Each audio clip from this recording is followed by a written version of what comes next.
Dear student, आज का हमारा टॉपिक है जी टेस्ट नंबर 4 और लेसन नंबर हमारा 1 है शॉर्ट क्वेश्चन। सबसे पहले आता है जी control structure. Control structure basically क्या है? Control structure is used to control the flow of execution of a program. किसी भी प्रोग्राम की एग्जीक्यूशन के फ़्लो को देखने के लिए हम कंट्रोल स्ट्रक्चर बनाते हैं। आपको पता है कि कोई भी GW बेसिक का प्रोग्राम है तो वो एग्जीक्यूट होता है एक फ़्लो के अंदर, यानी कि लाइन नंबर 10, 20, 30, 40, 50, 60 इस तरीके से प्रोग्राम चलता है।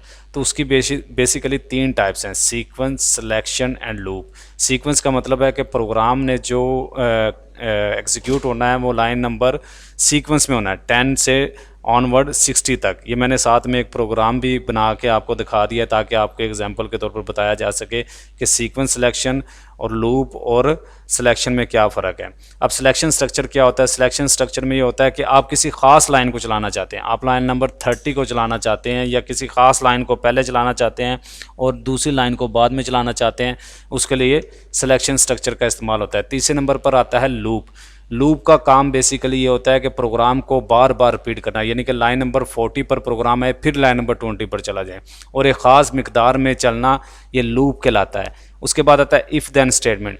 If then basically selection structure के लिए स्टेटमेंट इस्तेमाल होती है। इसका बुनियादी मकसद ये होता है कि हम किसी ख़ास लाइन को चलाना चाहते हैं या किसी ख़ास लाइन को किसी ख़ास लाइन से पहले चलाना चाहते हैं। मसलन लाइन नंबर 30 को आप लाइन नंबर 20 से पहले चलाना चाहते हैं तो उसके लिए आप सिलेक्शन स्ट्रक्चर का इस्तेमाल करेंगे, या लाइन नंबर 50 को लाइन नंबर 20 से पहले चलाना चाहते हैं तो उसके लिए आप सिलेक्शन स्ट्रक्चर का इस्तेमाल करेंगे और उसके लिए जो स्टेटमेंट यूज़ होगी वो इफ़ देन स्टेटमेंट यूज़ होगी। उसके बाद go to statement. Go to statement का बुनियादी काम है अनकंडीशनली कंट्रोल को ट्रांसफ़र करना। मसलन मैं यह कहता हूँ गो टू लाइन नंबर 40 तो 20 से ट्रांसफ़र हो जाएगा कंट्रोल 40 पर बिना किसी शर्त के, ठीक है ना जी। जैसे हम आपको कहते हैं गो टू ड्रिंक का water, go to washroom, go to break, ठीक है ना जी। तो इसका बेसिकली मकसद क्या होता है कि आप बिना किसी शर्त के आप जा सकते हैं। लेकिन जब हम ऑन गो टू का इस्तेमाल करते हैं ये कंडीशनली ट्रांसफ़र ऑफ कंट्रोल है कि किसी ख़ास शर्त पर आप कंट्रोल को ट्रांसफ़र कर सकते हैं एक लाइन से दूसरी लाइन पर। अगर तो हमने अनकंडीशनली ट्रांसफ़र करना है कंट्रोल को तो उसके लिए हम गो टू स्टेटमेंट का इस्तेमाल करते हैं।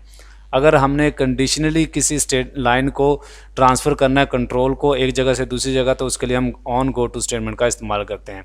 उसके बाद जो हमारा लास्ट क्वेश्चन है शॉर्ट क्वेश्चन, वो है नेस्टेड लूप। नेस्टेड लूप का बेसिकली मकसद क्या होता है? एक लूप के अंदर एक से ज़्यादा लूप हों तो उसको हम नेस्टेड लूप बोलते हैं। एक लूप के अंदर एक से ज़्यादा लूप हों तो उसको हम क्या बोलते हैं? Nested loop. अब नेस्टेड लूप का बेसिकली मकसद ये है कि हम एक लूप के अंदर एक से ज़्यादा लूप चला रहे हैं, यानी कि एक तरफ से हम स्टार प्रिंट करवा रहे हैं, दूसरी तरफ से हम डॉट प्रिंट करवा रहे हैं, तो उसको हम चलाने के लिए हम नेस्टेड लूप का इस्तेमाल करते हैं। ये बेसिकली लूप का इस्तेमाल है, लूप की किस्म नहीं है, ये जहन में रखिएगा। तो ये बुनियादी तौर पर हमारे शॉर्ट क्वेश्चन थे जो हमने तैयार करने हैं। इसके बाद कल इंशाल्लाह हम लॉन्ग क्वेश्चन करेंगे, उसका भी मैं आपको लेक्चर कार्ड करवा दूँगा। आसान है, बिल्कुल सिंपल है, इसमें कोई मुश्किल चीज़ नहीं है मेरा बेटा, और ये बुक के ऊपर आपको सारे आंसर मिल जाएंगे। आप अच्छे तरीके से लिखें, हाशिया लगाएं, पेपर को अच्छे तरीके से लिखें ताकि आपका पेपर जब हमारे पास असाइनमेंट हमारे पास आए हम भी देख के खुश हों और आपके जो बोर्ड में मार्क्स हैं उनकी परसेंटेज भी बेहतर से बेहतर हो सके, ठीक है ना मेरा बेटा। तो आपने अच्छे तरीके से ये शॉर्ट क्वेश्चन लिखने हैं, टाइप करने हैं, या आपने जो भी आप जिस तरीके से भी आप सबमिट करवाना चाहते हैं करवा सकते हैं।